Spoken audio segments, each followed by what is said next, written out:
নমস্কার, কেমন আছো সবাই? আশা করছি সবাই খুব ভালো আছো। উত্তরার নতুন একটা ভিডিওতে তোমাদের সবাইকে স্বাগত জানাই।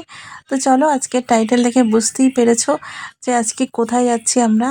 তো একটু সময় বেশি থাকলে কি বলো তো, মানুষের উচিত নিজেকে নিয়ে ভাবা, বা নিজেদের সন্তান বা ছেলে মেয়ে বা যাই হোক সবাইকে নিয়ে ভাবা। এই যে দেখো, আমাদের বাড়িটা নিচে থেকে বসে ওপর থেকে তোমাদের দেখাচ্ছি। এই যে এত উঁচুতে বাড়ি হওয়ার কারণে লিফট বন্ধ থাকলে কিন্তু অনেক অসুবিধা হয়। তবুও এটা একটা শান্তির নীড় আমার কাছে। আর যেখানে আমি এখন বসে আছি, বর্ষার সময় তোমাদেরকে দেখিয়েছিলাম, এখানে ভরা পুরো জলে ভরা ছিল। তো এখন জলটা নেই আর কি, আবারও জল কিন্তু আসবে। যা পরিস্থিতি হয়েছে সেই পরে আর কি বলা যায় না। এদিকে বাবু আর আমি অপেক্ষা করছি, কারণ ওর বাবা আর ওর দিদি ভাই দুজনেই কিন্তু উপরে গিয়েছে। ওদের একটুখানি কাজ ছিল, সেগুলো করে জল খেয়ে আর কি আসবে। তো এখানে বাবু আর আমি ওর জন্য অপেক্ষা করছি।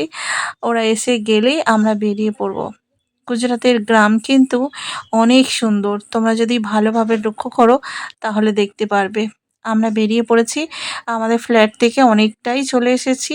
আর গুজরাতের গ্রামগুলো প্রত্যেকটা জায়গা কেমন তোমাদেরকে আজকে চলো নিয়ে বেড়াই। আর আমাদের বাড়ি থেকে প্রায় আমরা এখন 5 মিনিট চলে এসেছি। তারপরে আর কি দেখাচ্ছি তোমাদেরকে ক্যামেরাটা। এটা পুরো একদম একটা গ্রামের বাজার। গ্রামের পথে আমরা চলেই এসেছি। গ্রাম হলেও এখানে চারিপাশে কিন্তু অনেক বাজার, পুরো খোলা বাজার। আর এত পরিমাণে মানুষজন, এত ভিড়, সেটা দেখেই তোমরা বুঝতে পারছো আমরা গ্রামের পথে অনেকটাই চলে এসেছি। গ্রাম হলেও এখানে দুই পাশের মানুষের মধ্যে অনেক কিন্তু মিল আছে। যেহেতু সুরাতে প্রচুর পরিমাণে বৃষ্টি হয়েছে, সেই কারণে প্রত্যেকটা নিচু জায়গা এখন পুকুরে পরিণত হয়ে গেছে, তোমরা দেখতেই পাচ্ছ। তবে এখনকার পরিস্থিতি কিন্তু আরও ভয়াবহ। আমরা চলে এসেছি অনেকটাই দূরে। এখন দেখতে পাচ্ছ তোমরা একটা বড় পুকুর। বর্ষাকালে এই পুকুরটা পুরো ভরে যায়, এটাকে দিঘি বলাও চলে। বড় একটা দিঘি। অনেক দিন পর আমি কিন্তু দিঘি দেখলাম গুজরাটে। আমরা প্রায় দিন এখানে এসেই থাকি, আর তোমাদের সাথে কোনো দিন শেয়ার করা হয় না। গুজরাটের গ্রামগুলো কিন্তু একেবারে অন্যরকম। আমাদের দেশে ঘরের যে গ্রাম হয় সেরকম কিন্তু না। এই মন্দিরটাতেও একদিন আসার খুব ইচ্ছা আছে। মন্দিরের পাশে একটা সুন্দর বড় পুকুর বা দিঘি বলতে পারো, সেটাকে তোমাদের সাথে আবারও পরে শেয়ার করব। এখন যাচ্ছি আমরা আরও একটু ভিতরের দিকে। প্রত্যেকটা জায়গায় কিন্তু এখন দেখতে পাবে মানুষজন সাইকেলে, আর কি গাড়ি অতটাও নেই।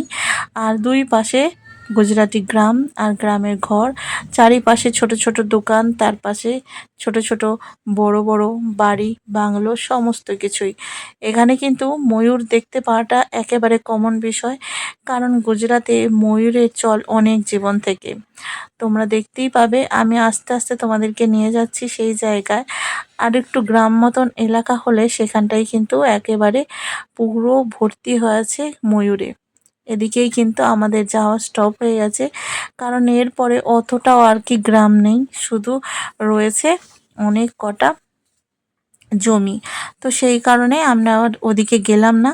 তো চলে এসেছি এই মন্দিরটার সামনে। তোমরা দেখতেই পাচ্ছ মন্দিরের চূড়ার ওপরে বসে আছে একটা ময়ূর। এত সুন্দর দেখতে লাগছে, সেটা আবার খালি চোখে দেখা, নিজের স্বচক্ষে দেখা, সেটা কিন্তু আলাদা একটা অনুভূতি। আমি তো দেখে প্রায় অবাক, কত সুন্দর লাগছে ময়ূরটা। খানিকক্ষণ যাবার পরে দেখো একটা বাড়ির ছাদের মাথার উপরে কিন্তু ময়ূর। এত সুন্দর লাগছিল এই সময়টা করে, তোমাদের কি বলবো। আমরা আছি গ্রামের রাস্তায়, আর গ্রামের রাস্তার একেবারে ঠিক সামনেই রয়েছে ময়ূর। একটা বাড়ি, তার মধ্যে হালকা কিছু জঙ্গল আছে, আর তার মাথার উপরে বসে আছে এত সুন্দর একটা ময়ূর। কি যে অপূর্ব অনুভূতি লাগছিল, তোমাদের কি বলবো। যেটা আমরা চিড়িয়াখানায় গিয়ে আর কি দেখি, সেটা কিন্তু গুজরাটের ছোট ছোট গ্রামগুলোতেই দেখা যায়। আমরা যেখানে থাকি সেখানেও কিন্তু অনেক ময়ূর ছিল। যেহেতু এখন ফ্ল্যাট বাড়ি হয়ে গেছে, তারপরে অনেকটা পরিমাণে জমি আমাদের বন জঙ্গল আর কি কেটে ফেলা হয়েছে, সেই কারণে অতটা আর ময়ূর নেই। তা না হলে আমাদের ঘরের সামনেতেই কিন্তু ময়ূর দেখতে পেতাম আমরা প্রথম প্রথম আসার সময়। তোমাদেরকে অনেকবার দেখিয়েছি, হয়তো দেখানো হয়নি, তবে এইবারে কিন্তু অনেক সুন্দর দেখা যাচ্ছে। মন্দিরের মাথার উপরে একটা ময়ূর বসে আছে। বাবু ভীষণ পরিমাণে খুশি। আমি এই জায়গাটা একটু নেমে আর কি ভিডিও করছি। এই যে এত ট্রাক, এত গাড়ি দেখতে পাচ্ছ সেগুলোই কিন্তু গ্রাম থেকে সোজা যাচ্ছে আমাদের ওই সিটিতে আর কি, আমরা যেখানে থাকি ওই সময়টা করে বা ওই জায়গাটা করে। আর প্রত্যেকবার যখন আমরা আসি তখন কিন্তু ক্যামেরা করে নিয়ে যাই। এর আগের বারে এসেছিলাম অত ভালো করে ক্যামেরাটা করতেই পারিনি, কারণ তাড়াতাড়ি চলে যাচ্ছিল। এই ঘরের মাথার উপরেও একটা ময়ূর ছিল আগের বারে যখন এসেছিলাম তখন। আর এই যে দেখতেই পাচ্ছ সামনেই রয়েছে একটা মন্দির, ভীষণ সুন্দর এই মন্দিরটা, একদিন খুব আসার ইচ্ছা আছে। তো এই মন্দিরের ভেতরে কি যে ভগবানের মন্দির আছে সেটা আমরা জানি না, তবে আসলে পরে জানতে পারবো। আর এই যে মন্দিরের ঠিক অপোজিটে যেখানে রয়েছে গ্রামের সমস্ত চাষের জমি বা আম কাঁঠাল এগুলোর গাছ, সেইখানে দেখো রয়েছে কি সুন্দর ময়ূর। অনুষ্কা দেখে ভীষণ খুশি, ও তো কথা বলতেই পারছে না, ভীষণ খুশি। আর এদিকে দেখতেই পাচ্ছ অনেকেই এসেছে ময়ূর দেখতে। আর এখানে রয়েছে দেখো একটা মাত্র ময়ূর, বাকি কিন্তু সব ময়ূরী। তো ভীষণ সুন্দর একটা পরিবেশ। দেখতেই পাচ্ছ আমরা যে রাস্তাটা ধরে চলছিলাম সেই রাস্তার ঠিক পাশের জমিতেই কিন্তু ময়ূর চড়ে বেড়াচ্ছে। ভিতরে গেলে আরো বেশি পরিমাণে ময়ূর দেখা যাবে। গুজরাট কিন্তু ময়ূরের দেশ, মানে ময়ূর আর কি গুজরাটে থাকবেই। কতটা সুন্দর এই এলাকা জুড়ে শান্তির ছোঁয়া আর বর্ষার বৃষ্টিতে ভেজে নেওয়া। আর সেখানেই দেখো ময়ূর। আমরা একেবারে মন্দিরটা ঠিক অপোজিটে আছি। আর যারা এখানে থাকো তোমরা অবশ্যই কিন্তু এসে এই মন্দিরটার সামনেটায় দেখবে, ওখানেই কিন্তু পাবে তোমরা এত এত ময়ূর।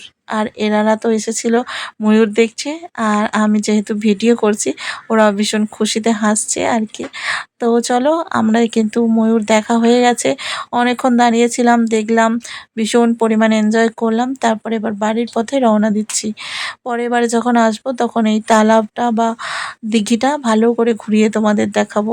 এবার আমরা বাড়ির পথে রওনা দিয়েছি।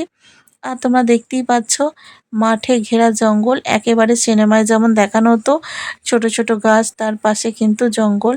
আর সেই রকমই গুজরাটের গ্রাম। আর এইটা হচ্ছে সেই আমের জঙ্গল। ছোট ছোট যখন সিরিয়াল দেখতাম খুব দেখতাম আমের জঙ্গল, আম গাছের জঙ্গল, কিন্তু এখন কিন্তু দেখে সামনে থেকে ভীষণ পরিমাণে ভালো লাগছে। গুজরাটের গ্রামের এখন অনেক কিছু দেখা আমাদের বাকি। চলো, দেখা হচ্ছে পরের একটা নতুন ব্লগে। সকলে খুব ভালো থেকো, সুস্থ থেকো, আর নিজেদের খেয়াল রেখো। টাটা।